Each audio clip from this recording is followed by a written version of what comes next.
Yo quiero invitarlos a que abramos la palabra de Dios en el Evangelio de Marcos para continuar nuestra serie, Marcos 8. Vamos a estar leyendo una porción extensa del texto, pero estos textos son narrativos de eventos que ocurren un día y de esa manera entonces nosotros quisiéramos abordarlos. En ocasiones implican más de un evento, como en este caso, pero los eventos están conectados y por eso se nos hace difícil despegarlos. Y hoy vamos a estar cubriendo desde el versículo 1 hasta el 21, aunque probablemente la semana que viene volvamos a visitar 2 o 3 versículos del texto que vamos a leer hoy. Comenzando en el versículo 1 del capítulo 8 de Marcos.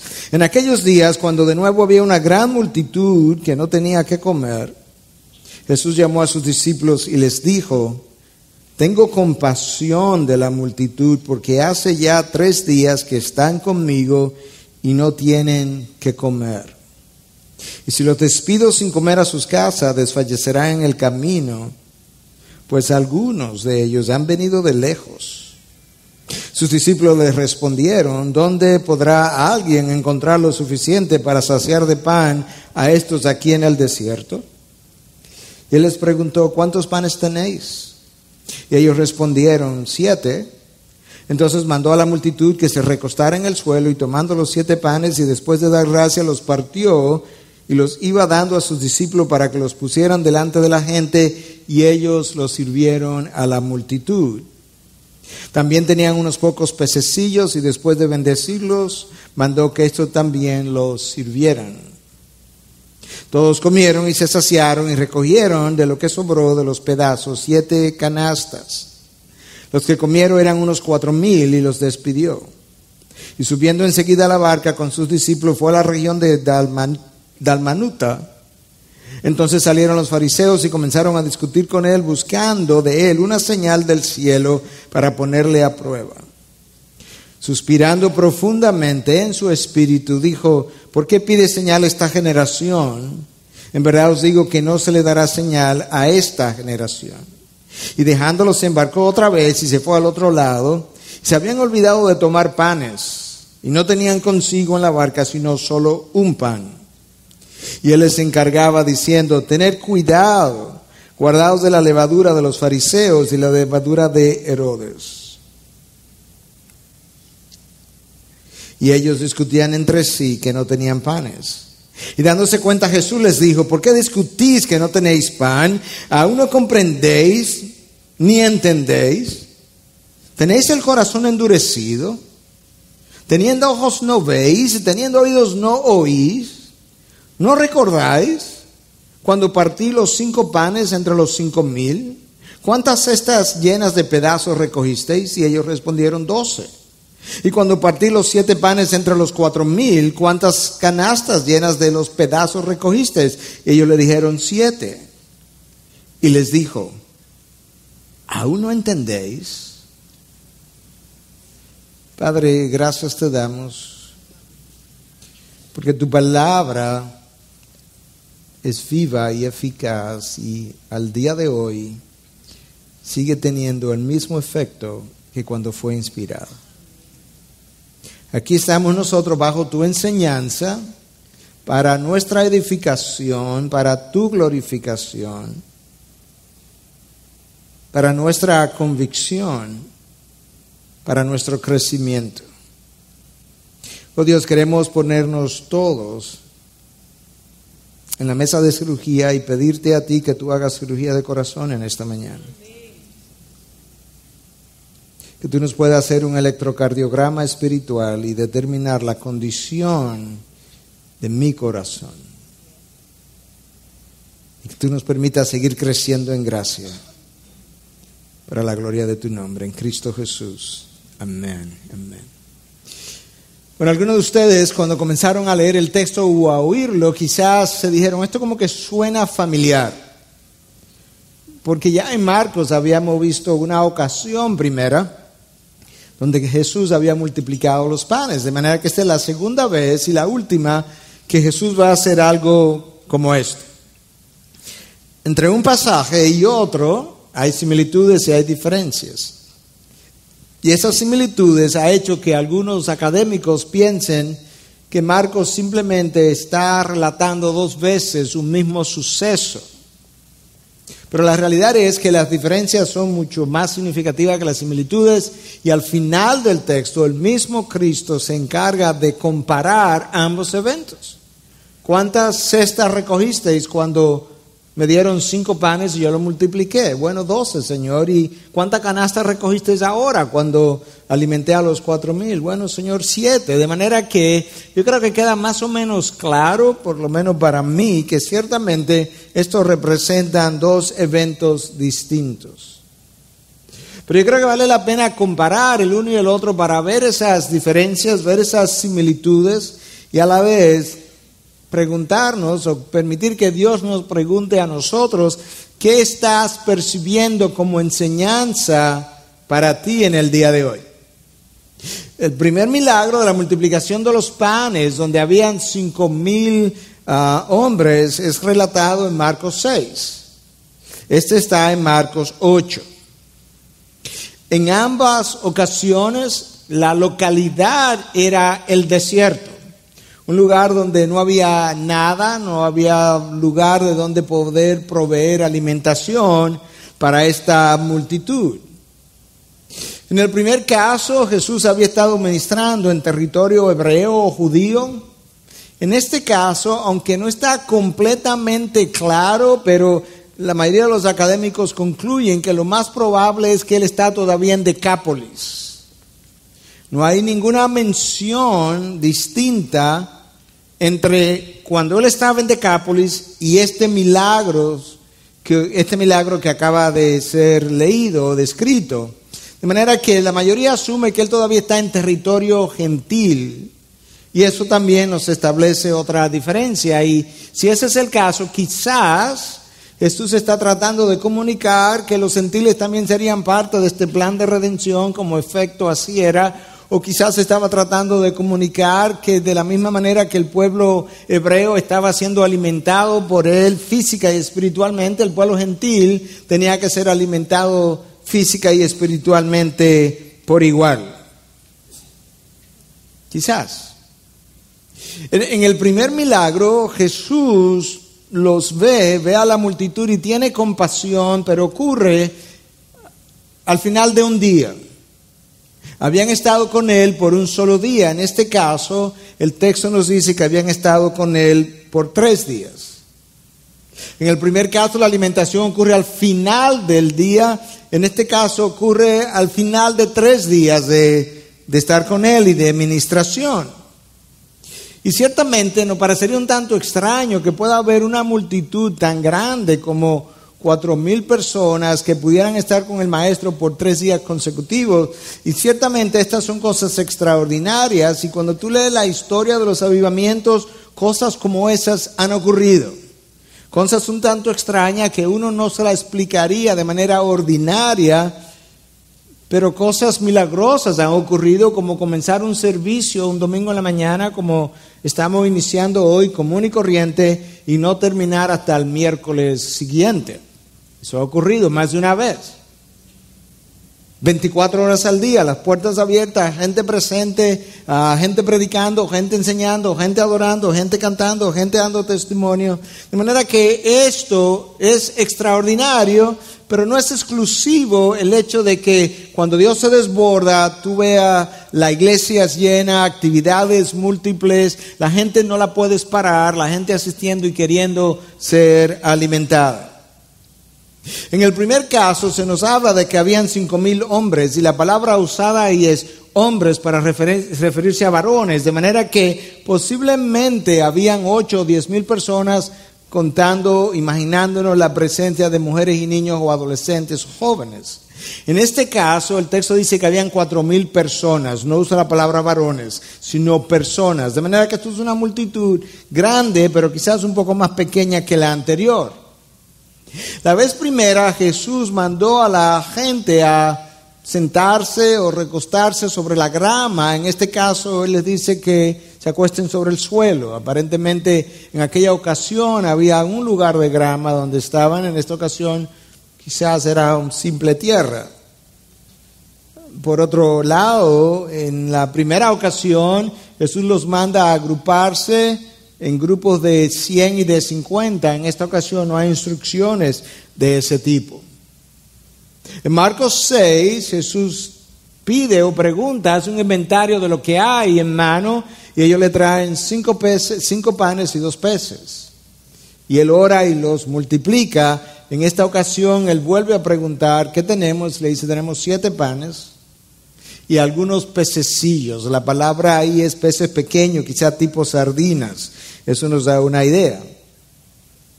En la primera ocasión, en Marcos 6, después que alimentan a los 5,000 hombres, 8 o 10,000 personas, si consideramos, como dijimos, mujeres y niños, sobran 12 canastas o cestas. La palabra ahí es algo más pequeño. En esta ocasión sobran 7 canastas, un recipiente ya de mucho mayor tamaño o volumen. Pero si hay algo que llama la atención, es que en ambos casos había una multitud a la que Cristo mira, observa y tiene compasión de ella. Yo creo que si hay algo que resalta, por lo menos a mis ojos, tan pronto comencé a leer el texto, es precisamente la compasión de Jesús contrastada con la insensatez o el egoísmo de sus discípulos. Yo leí el texto una vez y cuando lo volví a leer la segunda vez, eso saltó a mi vista. El contraste entre esta compasión que Jesús siente por la multitud que lo mueve a alimentarlos y la insensatez o egocentrismo de los discípulos. Y eso es lo que me llevó a titular mi mensaje, la compasión y el egoísmo en polos opuestos. La compasión y el egoísmo en polos opuestos. Yo creo, por el Espíritu de Dios, que Dios nos va a hablar en esta mañana a mucho acerca de esos dos polos opuestos. El texto de hoy comienza, prácticamente abre de esta manera, versículo 2. Tengo compasión de la multitud porque hace ya 3 días que están conmigo y no tienen que comer. La palabra usada ahí o traducida como compasión en el griego es splagnisomai, que viene de una raíz griega, splagniso, o splagnon, más que splagniso, splagnon. Y splagnon implica entrañas, pulmón, corazón, riñones, hígado. De tal forma que en el lenguaje original lo que el autor está tratando de transmitirnos es que lo que Jesús siente es algo profundo del interior de sus entrañas por la multitud que él está viendo. Y yo creo que eso es algo importante, es una metáfora que el autor Marcos está usando para describirnos la profundidad de la emoción que Jesús está sintiendo. Y lo que lo mueve a la compasión en este caso, cuando uno lee el texto detenidamente, es que hace 3 días que están con él, y número 2, después de 3 días, los 3 días pudo haberlos cansado, pero después de 3 días no tienen que comer. Algunos piensan que tenían 3 días sin comer. Yo no creo, cuando uno lee el texto, yo no me llevo la impresión. Yo creo que tienen 3 días y al final de los 3 días probablemente la comida se había acabado, porque ellos no salieron de sus hogares calculando que estarían 3 días con el maestro, es lo más probable, sino que salieron a ser ministrados ese día y no regresaron hasta 3 días después. Y el hecho de que ellos estuvieran con él por 3 días y que ahora estuvieran sin comer es lo que mueve a Jesús a la compasión. Y yo creo que si nos detenemos ahí un momentito, yo creo que podemos comenzar a ver algunas de las características de la compasión. La compasión es algo natural, es algo que se siente de manera natural desde el interior del individuo. sin que necesariamente alguien tenga que recordarnos la responsabilidad que tenemos con aquello que está delante. Jesús simplemente los ve y dice, tengo compasión de la multitud. No es una emoción simple, no es una emoción sencilla como la risa, no es una emoción trivial, es algo que es sentido en el interior de manera espontánea, y eso que tú sientes causa una especie de dolor emocional tan significativo que mueve a la persona a querer llenar la necesidad del otro.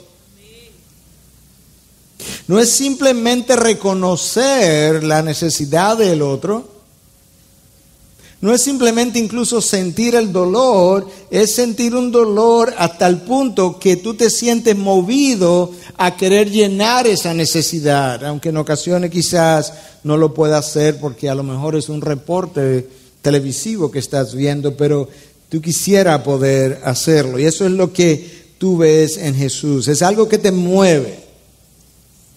Y te mueve por lo que sientes, no como una responsabilidad, porque a veces nosotros hemos ido a llenar una necesidad, pero es más bien porque hemos hecho un análisis mental que esta es mi responsabilidad. Fulano, ¿y por qué tú vas a hacer eso? Bueno, es que es mi responsabilidad. Bueno, yo no digo que no. En lo que la compasión llega, yo tengo que ser movido por otra cosa. Y si es la responsabilidad que me va a llenar, pues que así sea. Pero Dios nos está llevando, queriendo llevar a un lugar donde yo sea movido más que por la responsabilidad, por el sentido de compasión. Y si yo divido esa palabra, yo creo que eso es una buena palabra para recordarme que debo hacerlo con pasión. Con algo que sale de mi interior. A veces nosotros somos movidos por un sentido de culpabilidad. O por un sentido de vergüenza. ¿Qué dirán? Bueno, imagínate, ¿qué dirán? Porque es prima mía.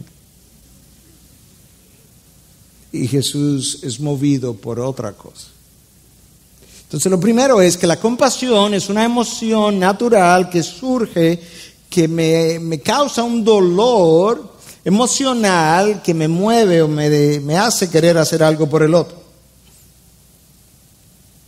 Y yo creo que quiero pausar ahí un momentito para que tú puedas hacerte una pregunta y puedas seguir reflexionando conmigo a lo largo de todo el mensaje. ¿Cuándo fue la última vez que tú sentiste o experimentaste dolor hacia alguien que no era tu esposo, tu esposa, tus hijos, porque estaba en necesidad y que tú fuiste movido a querer llenar esa necesidad? La última vez que uno de estos niños dominicanos o haitianos vino a la ventana y tú viste su rostro y tú viste su pobreza, no solamente física, sino espiritual, que es mucho más profunda, y te dolió el corazón. ¿Cuándo fue? Preguntémonos eso. Preguntémonos cuál sería la reacción de Jesús en el volante ante estos rostros que se acercan frente a frente al vidrio nuestro. ¿Sería preocupación porque me van a ensuciar el vidrio? ¿O sería compasión por querer hacer algo por ellos? Pastor, yo quisiera tener más compasión. Bueno, la compasión es el reflejo externo del amor interno que yo tengo por el otro. La compasión es el reflejo exterior del amor interno que yo tengo por los demás. Jesús amó a las personas, amó a las multitudes y por tanto cuando las veía era movido con compasión hacia ellas. En segundo lugar, la compasión, dijimos que es una emoción profunda, interior, que me produce un dolor emocional que me lleva a querer hacer algo, pero en segundo lugar, la compasión, para yo poderla sentir, yo tengo que estar centrado en el otro. Jesús dice, tienen 3 días conmigo. Jesús pudo haber pensado, bueno, tienen 3 días conmigo, pero ¿qué tú esperas? Yo soy Dios, hecho hombre, lo menos que pueden hacer es pasar tiempo conmigo.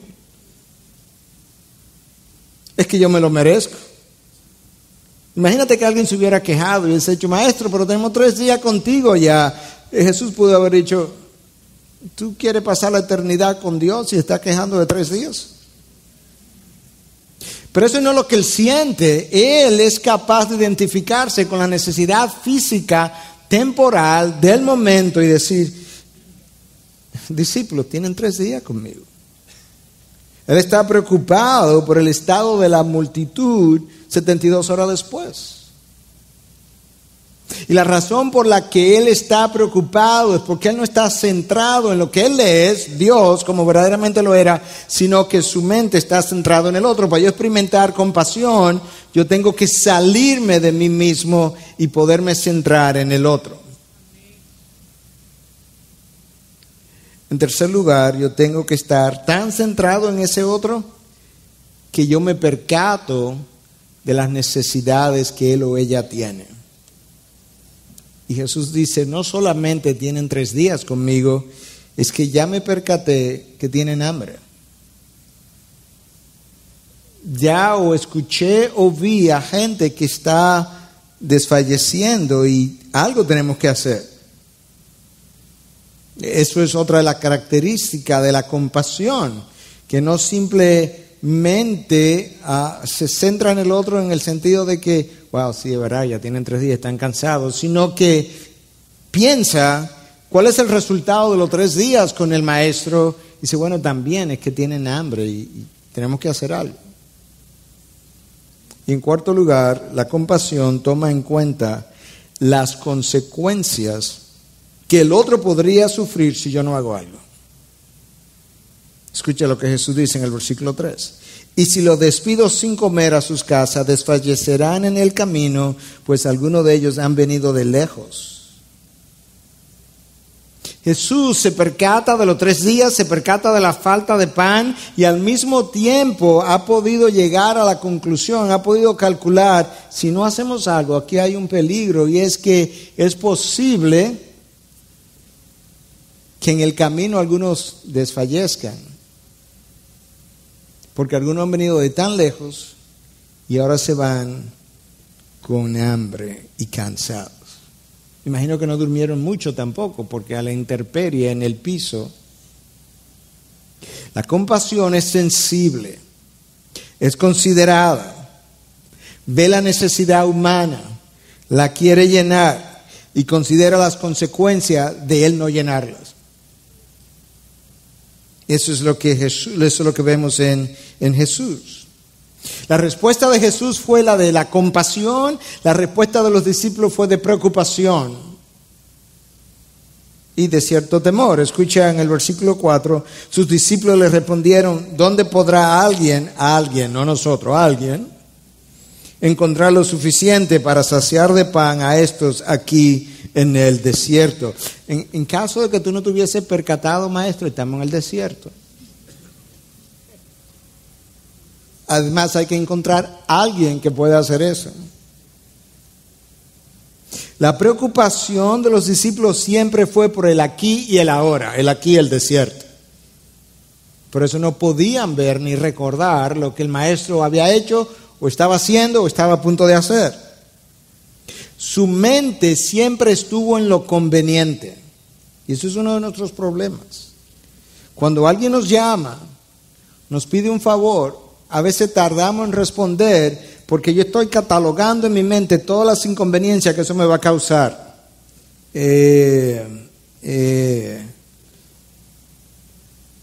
¿Aló? ¿Tú estás ahí en el teléfono todavía? Sí, estoy pensando.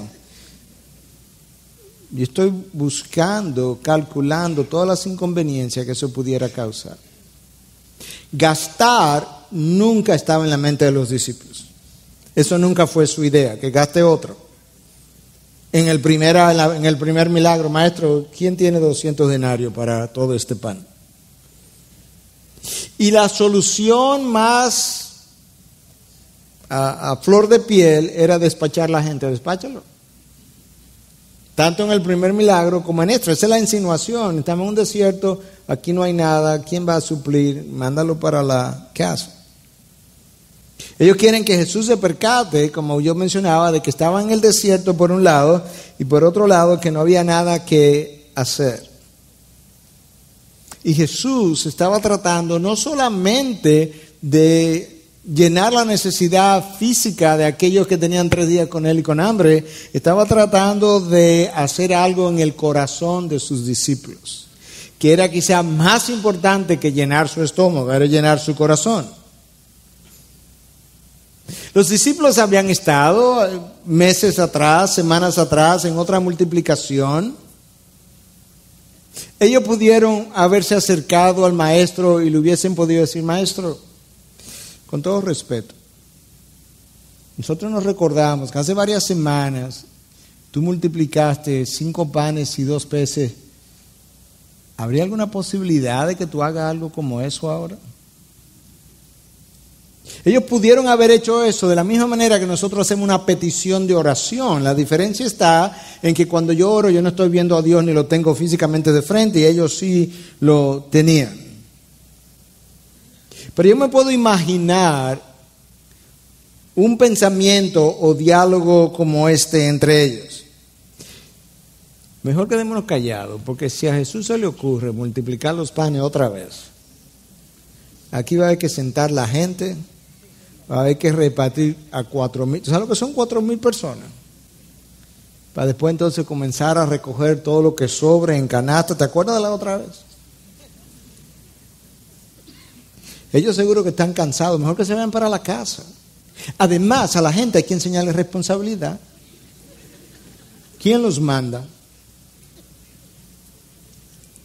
Si el Señor se pone a multiplicarle pan otra vez, se van a acostumbrar. Y la gente no se puede acostumbrar a eso.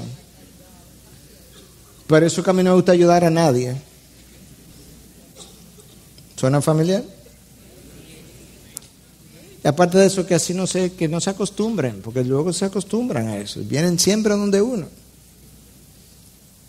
En mi reflexión entonces sobre el tema, yo llegué a la conclusión que si la compasión es la manifestación externa del amor que yo siento por otro, el egoísmo es la manifestación externa del amor que yo no siento por el otro. El egoísmo es la manifestación externa del amor que yo no siento por ese otro. El egoísta se ama a sí mismo. Nosotros nacemos todos con egoísmo, diferentes grados. En la manera en que a mí me crían, eso alimenta mi egoísmo o debilita mi egoísmo. Nuestra cultura latina, romántica, emocional, centrada en los muchachos, cultiva el espíritu egoísta en nuestros hijos, al provérselo todo y ayudarle a sentirse merecedores de lo provisto.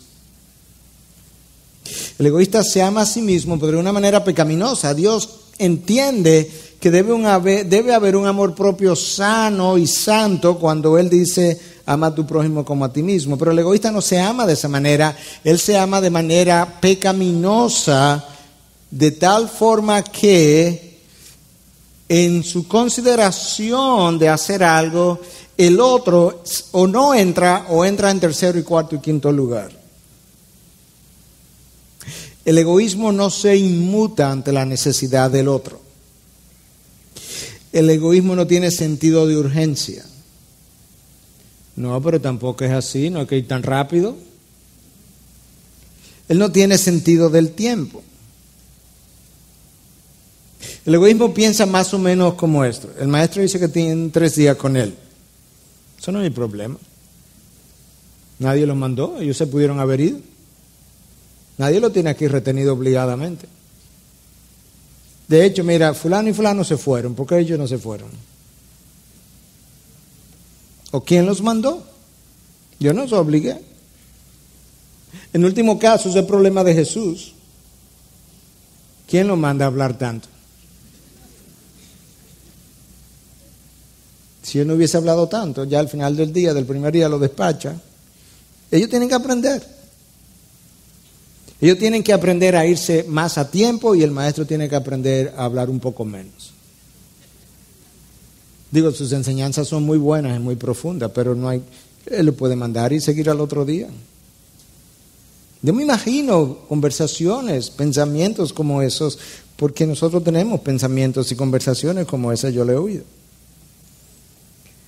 Para ello no hay ninguna solución posible. Y Jesús dice, ok, ¿qué es lo que tenemos? 7 panes y unos pececillos. Bueno, pues tráemelo.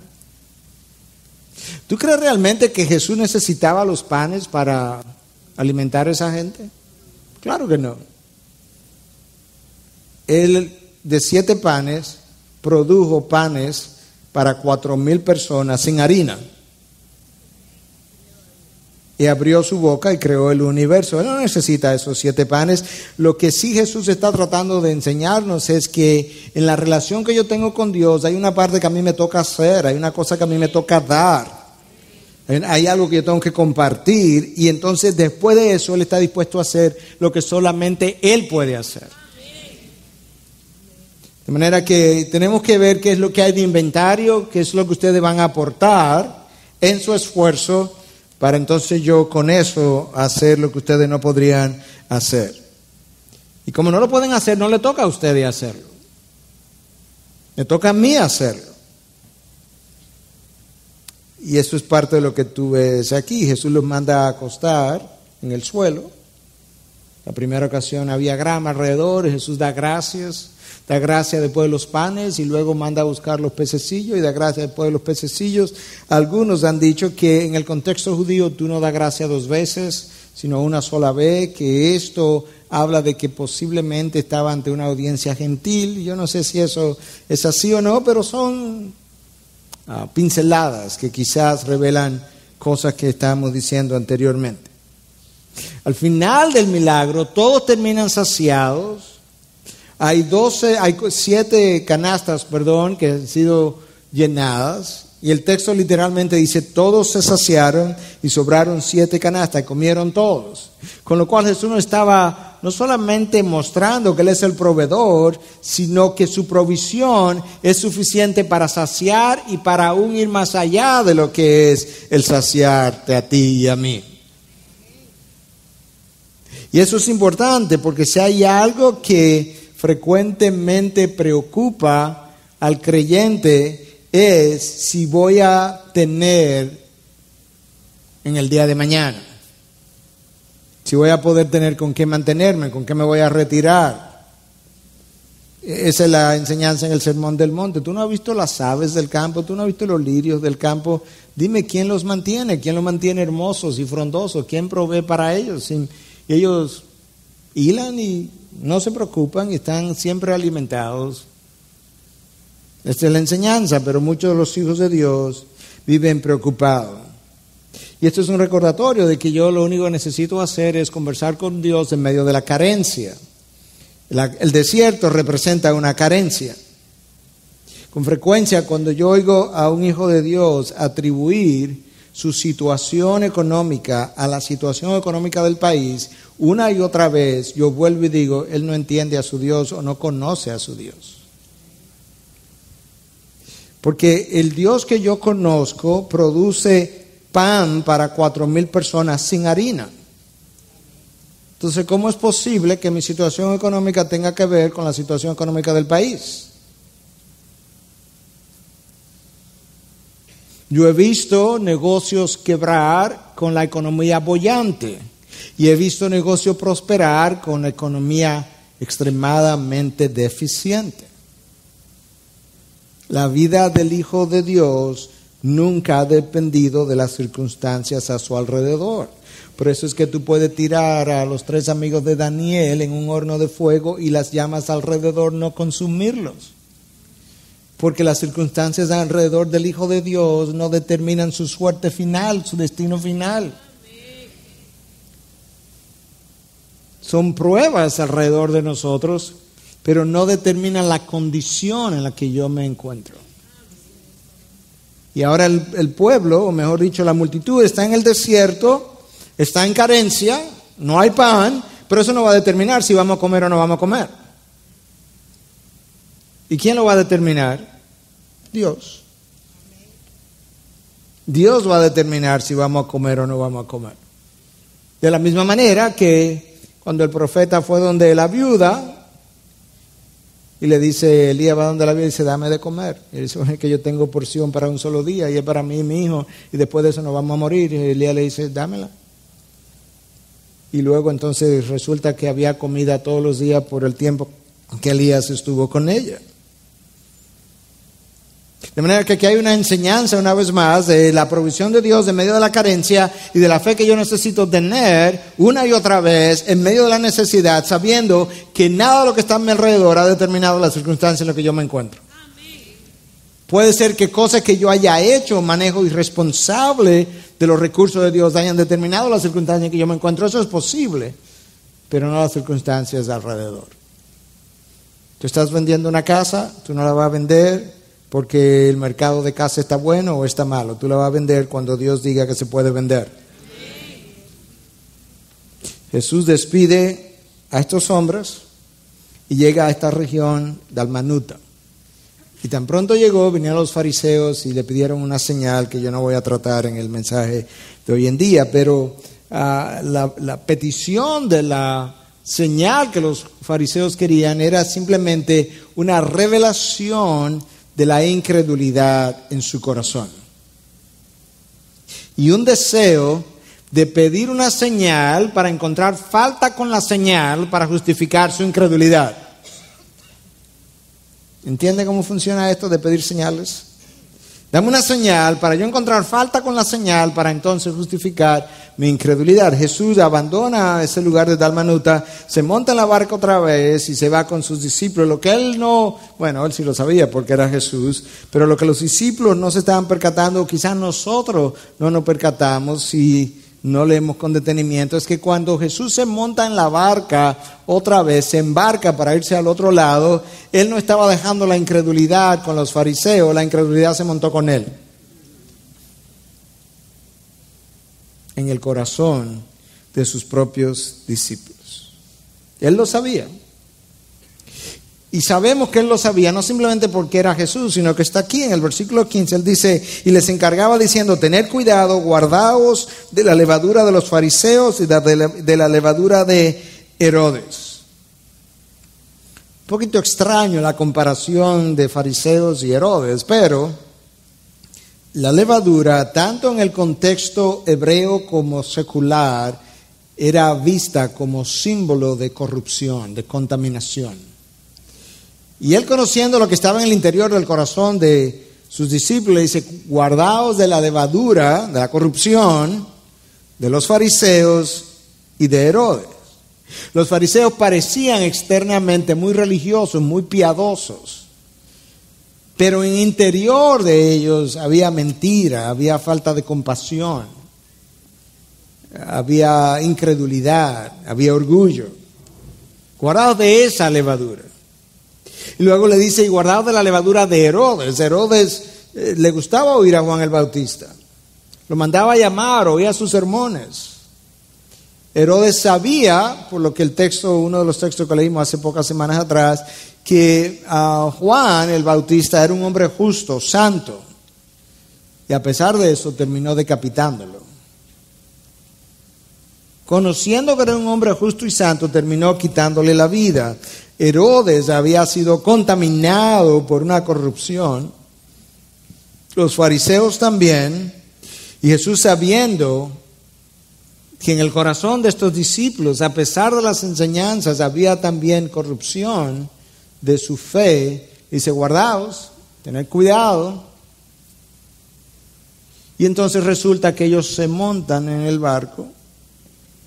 Y después que están adentro y en el mar, ¡ay! Los panes se nos quedaron.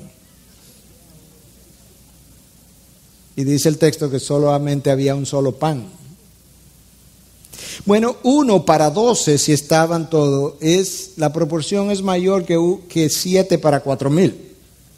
De manera que eso no debió haber sido un problema, una preocupación, y estaban con el mismo maestro. Pero como la levadura los había corrompido, Y la levadura es una buena metáfora porque la levadura, cuando tú se le agrega una pequeña cantidad, una masa de pan, resulta que infiltra toda la masa y hace crecer toda la masa. De esa misma manera, lo que Cristo está tratando de comunicarle y comunicarnos es que cuando yo permito que un poquito de corrupción entre a mi corazón, contamina todo mi corazón, toda mi mente, toda mi vida, guardados de esa levadura. Y yo creo que Cristo estaba consciente que se estaban montando en la barca sin pan o con uno solamente, pero esa era la ocasión propicia para mostrar lo que había en el corazón. Y el texto nos dice que ellos comenzaron a discutir sobre que no tenían pan. Eso es increíble. Hace unas semanas, Cristo, que está con nosotros en la barca, alimentó a 5,000. Hace unas horas alimentó a 4,000. Y ahora somos 12 y estamos peleando porque solamente tenemos un pan. Parece increíble hasta que tú te detienes y te percatas. Un momento. Esto está registrado para reflejar mi incredulidad. Esto no está registrado para que yo lo lea y diga, wow, la verdad que sus discípulos eran densos, sí. Por suerte que nosotros no somos así. Esto está registrado para que sirva de espejo y nos diga, y pensar que de alguna manera así soy yo. Hasta que Dios haga su trabajo en nosotros. Un solo pan, y Cristo entonces comienza a cuestionarlos. Y le hace 8 o 9 preguntas.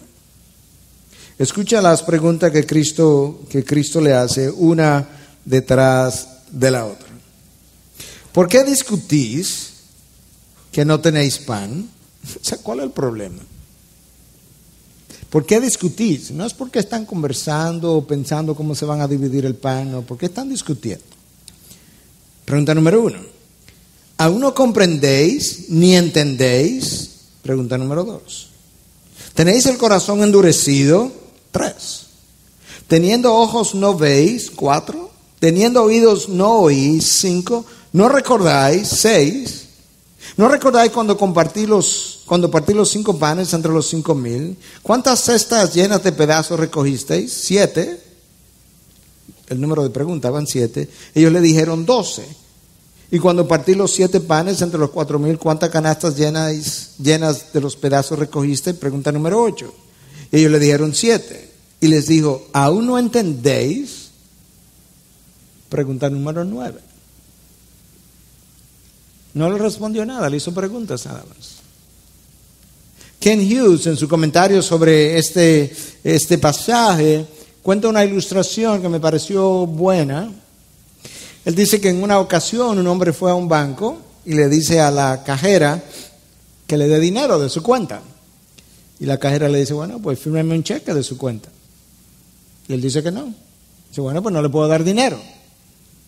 Y él insiste en que le dé dinero. Y ella insiste en que, bueno, yo con mucho gusto, pero deme un cheque de su cuenta. Y él insiste que no. El hombre se pone bravo y dice, me voy al banco de enfrente de la calle. De la calle de enfrente. Entonces él se va de la acera de enfrente. Él se va al otro banco. Y entonces comienza con la misma historia, que le dé dinero de su cuenta.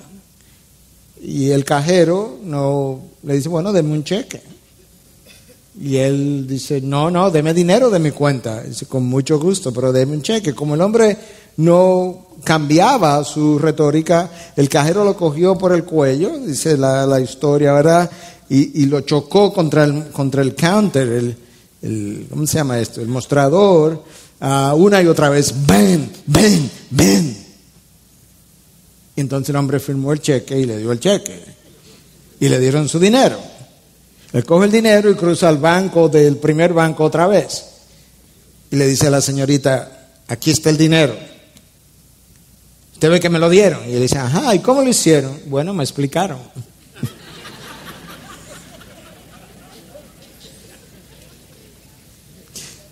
Ken Hughes dice que cuando Cristo hizo estas preguntas, es más o menos como esto. ¿Por qué discutís que no tenéis pan? ¡Bam! ¿Aún no comprendéis ni entendéis? ¡Pum! Tenéis el corazón endurecido, ven. Teniendo ojos no veis, ven. Y teniendo oídos no oís, ven. Yo creo que una buena ilustración de en ocasiones qué es lo que se requiere. Tienen que banguearnos. Bam, bam, bam, bam, bam. Como para... Y Cristo lo deja con esa última pregunta. ¿Aún no entendéis? Vamos a verla rápidamente, alguna de esas preguntas. ¿Por qué discutís? ¿Dónde está la carencia? No acabamos de alimentar a 4,000 hombres. No estaban conmigo, no estoy yo con ustedes. No vieron lo que soy capaz de hacer. Pero discutían por su egocentrismo. Ellos estaban centrados en ellos mismos. Sabrá Dios si ese solo pan lo tenía uno de ellos. Cuidado con Pedro, que se lo come todo. Sabe que Pedro come mucho. Y entonces genera disputa. Y genera disputa porque el egoísmo siempre reclama lo suyo. Siempre está más pendiente de lo que es de él o lo que es su necesidad, de lo que es la necesidad del otro. El egoísmo reclama lo suyo independientemente delante de quién esté. Esto está pasando delante del maestro, porque si esperaran que el maestro se retirara para comenzar su discusión, pero no, ellos comenzaron la discusión enfrente de él. Le habían perdido hasta el respeto, porque el egoísmo es así, no importa delante de quién esté, hace su reclamo. Y el egoísmo está tan centrado en el aquí, en el ahora y en el yo, que él se le olvida lo que Dios hizo en el pasado. Y los 5,000 panes, la multiplicación de los panes con los 5,000 alimentados, los 5,000 hombres, a ellos se les había olvidado, porque en su egocentrismo estaban centrados en la necesidad de ahora en la barca. Ahora que yo tengo hambre, el presente y el pasado lo habían olvidado. Cristo le dice, no comprendéis ni entendéis. Es que la luz que yo he compartido con ustedes a lo largo de mi enseñanza no ha sido capaz de disipar las tinieblas de su mente, la oscuridad de su mente. Todavía permanecen embotados. Fueron saciados, fueron llenos, sobró pan, sobraron canastas. ¿Qué es lo que está pasando? Que no acaban de digerir la enseñanza. Pero lo que ocurrió quizás fue que ellos disfrutaron del milagro de la misma manera que los demás disfrutaron del milagro. Tenemos hambre, aquí hay pan, se lo comieron y jamás reflexionaron acerca de lo que el milagro implicaba, representaba o enseñaba. Y eso es uno de los problemas que ocurre a veces con el mensaje o los sermones. Yo lo oigo, lo aplaudo, lo ameneo, amén, amén, pero después yo no me voy a la casa a rumiarlo para ver las implicaciones que tiene para el resto de mi semana. Y entonces, un mes después, se nos olvidaron las enseñanzas que escuché hace 4 semanas atrás. Tercera pregunta, ¿tenéis el corazón endurecido? Es que esa es la condición del corazón del incrédulo antes de venir a Cristo. Es un corazón endurecido, pero ahora Cristo viene a nosotros, nos dice que nos da un corazón de carne, pero resulta que es una carne que hay que aplicarle salsa de ablandar porque sigue endurecido. Nos suplimos a nosotros, suplimos a los nuestros. Tenemos necesidades alrededor, las vemos, pero no nos condolemos. No nos preocupa la carencia del otro. Y como no la vemos, nos sentimos justificados en no tener que llenarla. Próxima pregunta, teniendo ojos no veis, teniendo oídos no oís. Eso es exactamente lo que tanto Jeremías como Ezequiel habían dicho del pueblo. Ezequiel 12:2, hijo de hombre, habitas en medio de la casa rebelde, tienen ojos para ver y no ven, oídos para oír y no oyen, porque son una casa rebelde. De acuerdo a lo que Dios revela en Ezequiel y en Jeremías, la razón por la cual yo tengo ojos y no veo y tengo oídos y no oigo es la rebelión que hay en mí, que imposibilita la visión y la audición.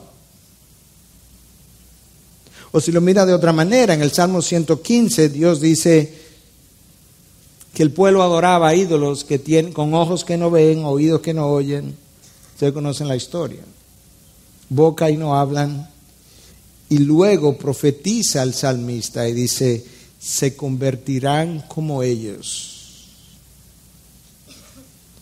Y luego entonces, cientos de años después, el pueblo tenía ojos y no veía, oído y no oía. Se habían convertido como ellos, porque nosotros nos convertimos en lo que adoramos. Tú adoras a Dios y su imagen se va formando en ti. Adoramos el dinero y la imagen materialista se va formando en mí. Ayer yo le hablaba a los jóvenes de los 3 dioses que rigen el mundo: dinero, sexo y poder.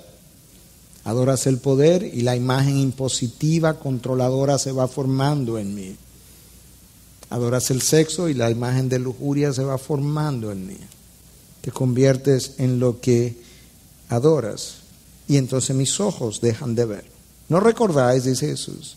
Ahora Él se va, vamos a revisarle los milagros. ¿No recordáis cuando partí los 5 panes entre los 5,000? ¿Cuántas cestas llenaron? 12. ¿Y no recordáis ahora cuando repartí los 7 panes entre los 4,000? ¿Cuántas canastas quedaron? 7. ¿No recordáis? Se les olvidó. Es uno de los problemas nuestros, es que tenemos memoria de corta duración. Si tú revisas la historia del Antiguo Testamento, hubo 2 cosas que Dios frecuentemente hizo para que el pueblo pudiera recordar. Me construyes un altar, me adora y dejas el altar ahí, como recordatorio de que aquí Dios hizo algo y aquí tú le adoraste. Noé hizo eso, Abraham, Isaac, Jacob, Moisés. Tú revisas la historia y cada uno de ellos, alguno de ellos más de una vez en diferentes ocasiones, fabricas un altar, me adoras aquí y lo dejas ahí como recordatorio de lo que yo hice en ti. Y lo segundo fue monumentos. Cruzaron el Jordán, sácame 12 piedras del fondo del río, sácala y colócala aquí del otro lado en la tierra prometida como monumento y para que recuerde lo que Dios hizo por ti, te cruzó a través del Jordán. La comunión que nosotros celebramos es exactamente eso, es un recordatorio continuo de la obra en la cruz, la muerte y resurrección de Cristo en favor nuestro, para que jamás se nos olvide. Porque la criatura tiene una tendencia a la memoria selectiva. Y escucha entonces la última pregunta de Jesús, versículo 21. ¿Aún no entendéis? Esa palabra aún está llena de significado. Aún ahora, después de tanto, después de estas enseñanzas, después de revisarte estos 2 milagros que acabo de revisar, después de estas 8 preguntas anteriores, ¿aún no entendéis? Eso es lo que Jesús le está tratando de decir. ¿Todavía le falta discernimiento?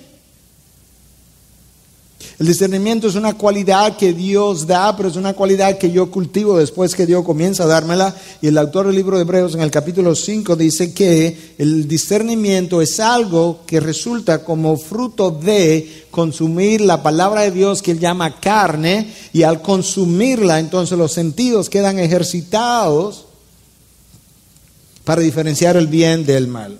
Y él llama a esos que tienen ese discernimiento maduros. Ahí tenemos una idea de cómo yo cultivo ese discernimiento.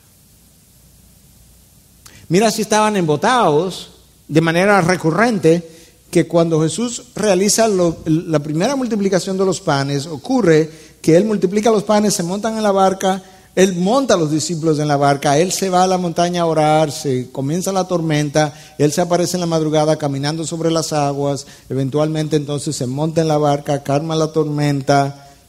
Ellos entonces dicen, verdaderamente tú eres el Hijo de Dios. Y escucha el comentario de Marcos 6. Y ellos estaban asombrados de que Cristo estuviera caminando sobre las aguas y calmando la tormenta, porque no habían entendido lo de los panes, sino que su mente estaba embotada. No habían entendido lo de los panes. Si lo hubieran entendido, el que Cristo caminara sobre las aguas y calmara la tormenta hubiese sido algo como, wow, claro, porque Él es Dios. Está cuidando de nosotros. Él estaba cuidando cuando carecíamos de pan. Pero como no lo habían entendido, ellos estaban asombrados otra vez. Y ahora no habían entendido este milagro. Los discípulos eran densos. Pero a pesar de lo denso que eran, yo veo la compasión de Jesús hacia la multitud y la veo hacia sus discípulos. ¿Sabes qué? Él no dejó de trabajar con ellos. no dejó de amarles, no dejó de viajar con ellos, no dejó de enseñarles, de manera que tú puedes ver que la compasión de Jesús continúa a lo largo del camino a pesar de los infortunios de sus discípulos. Y luego nosotros somos llamados a imitar esa misma compasión.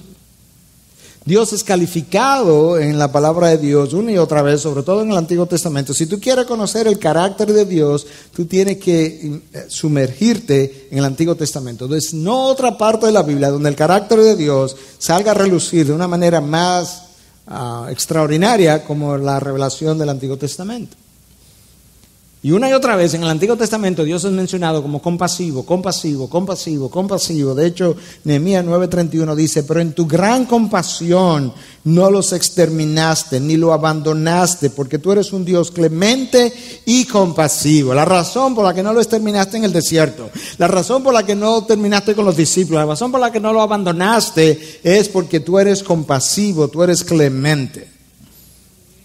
Pero luego el salmista me dice en el Salmo 37:21 que el justo es compasivo. De manera que a nivel humano hay una compasión que nunca será equivalente a la de Dios, pero que de acuerdo a lo que el salmista revela, se supone que yo debo de adquirir de Dios y desarrollar por medio de la gracia de Dios. Y luego Pedro en el Nuevo Testamento, para no quedarnos, ¿verdad?, en una sola parte de la revelación de Dios, Pedro dice en 3:8, 1 Pedro 3:8, en conclusión, Pedro está concluyendo, escuche esas palabras, en conclusión, en resumen, en otras palabras, sed todos de un mismo sentir, compasivos, fraternales, misericordiosos y de espíritu humilde. Ser compasivo, en resumen, conclusión. El segundo mandamiento de la ley de Dios, amar a tu prójimo como a ti mismo, es un llamado a la compasión. La parábola del buen samaritano, donde hay un hombre que está herido, fue asaltado, está herido, pasa un sacerdote y no le hace caso, pasa un levita y no le hace caso. Eso eran los religiosos, sería el equivalente a que pase un pastor, no le haga caso, pasa un diácono, no le haga caso. Y luego pasa un samaritano y es el único que le hace caso. Es una ilustración de cómo funciona, cómo opera la compasión. Y en Lucas 10 Cristo hace esta pregunta entonces con relación a la parábola: ¿cuál de estos tres, levita, sacerdote, samaritano, tú piensas que demostró ser prójimo del que cayó en manos de los salteadores? Y él dijo: el que tuvo misericordia de él. Y Jesús le dijo: ve y haz tú lo mismo. Ve, la palabra misericordia y compasión son sinónimos. Ve y tú haz lo mismo. Tú ten compasión, al igual que el samaritano tuvo compasión, y no simplemente lo sientas, sino que él fue y lo levantó, hizo algo por él. Se lo encomendó a alguien, pagó por su cuidado. Le dice: tú tienes que hacer la misma cosa. Dios nos llama a fijarnos en su carácter y tratar de emular sus características. Pero la mejor manera de hacer eso, de hecho quizás la única manera como ocurre, es cuando yo camino con Él, sus atributos comienzan a formarse en mí con las limitaciones de la criatura, pero comienzan a formarse en mí. Y eso no es algo que yo aprendo de un libro. Pastor, recomiéndeme un libro para aprender compasión. No se aprende de un libro. Se aprende de Dios en relación con Él. Y sobre todo cuando tú consideras todo lo que la gracia de Dios ha hecho por ti. Fue su gracia que tu vida renovó. Fue su gracia que tu deuda canceló. Fue su gracia que de la muerte te llevó a vivir para su gloria. Es su gracia que te ha movido de un lugar a otro y que te ha traído aquí, al lugar donde tú estás. Y la gracia que te ha movido a donde tú estás es la misma gracia que tiene que operar en ti y en mí, fluyendo hacia los demás, en compasión y en misericordia. Integridad y Sabiduría es una producción que llega hasta ustedes gracias a los aportes de individuos y empresas comprometidos con la defensa de la fe.